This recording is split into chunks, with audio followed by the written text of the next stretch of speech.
દાહોદ તાલુકામાં મોટી ખરજ ગામના યુવાનો ગુજરાત સંગઠન મંત્રીની આગેવાની આપમાં જોડાયા। દાહોદ શહેર સહિત જિલ્લામાં ચૂંટણી આવતા પહેલા પાર્ટીઓમાં આવક જાવક ચાલી રહી છે, જેમાં આજરોજ દાહોદ તાલુકામાં મોટી ખરજ ગામના મોટી સંખ્યામાં યુવાઓ સર્કિટ હાઉસ ખાતેથી ગુજરાત સંગઠન મંત્રી નરેશભાઈ બારૈયાની અધ્યક્ષતામાં જોડાયા। આ નિમિત્તે આમ આદમી પાર્ટીના નેતા દેવેન્દ્રભાઈ મેડા, યુવા મોરચા પ્રમુખ કૃષ્ણા ચારેલ તેમજ આમ આદમી પાર્ટીના કાર્યકર્તાઓ, હોદ્દેદારો મોટી સંખ્યામાં ઉપસ્થિત રહ્યા। રિપોર્ટર અજય સાસી, વાસલમ સમાચાર, દાહોદ।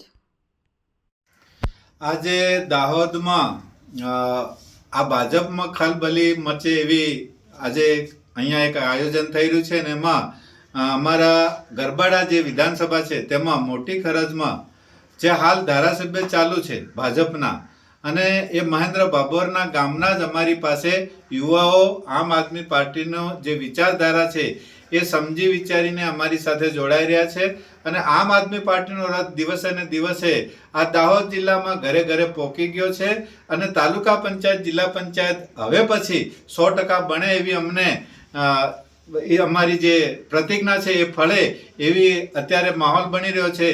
એવા અમારા જે સાથીદારો મહેન્દ્રભાઈ છે, કૃષ્ણાભાઈ છે, સાથે મારા દેવેન્દ્રભાઈ છે, રાકેશભાઈ છે, એમની મહેનતથી આ તમામ યુવાઓ અત્યારે અહીંયા ઉપસ્થિત થયા છે અને સાથે સાથે આમ આદમી પાર્ટીનો ખેસ પહેરી રહ્યા છે, અને આ દાહોદ જિલ્લામાં પૂરેપૂરું પરિવર્તન લાવવા માટે તન મન ધનથી એ લોકો મહેનત કરવા માંગે છે। આપ જોઈ શકો છો। આજ રોજ દાહોદ મુકામે આમ આદમી પાર્ટીની અંદર કાર્યકર્તાઓ આમ આદમી પાર્ટીનો ખેસ પહેરી અને બધી સંગઠન છોડી અને ભાજપ અને કોંગ્રેસને અત્યાર સુધી જે મત આપતા હતા એ બધું છોડી અને આમ આદમી પાર્ટીની વિચારધારા સાથે પહેરાઈ અને આજે આમ આદમી પાર્ટીની ખેસ પહેર્યો છે। ગરબાડા વિધાનસભાના મોટી ખરજ જિલ્લા પંચાયત ગામેથી યુવાનો આમ આદમી પાર્ટીની અંદર જોડાઈ રહ્યા છે।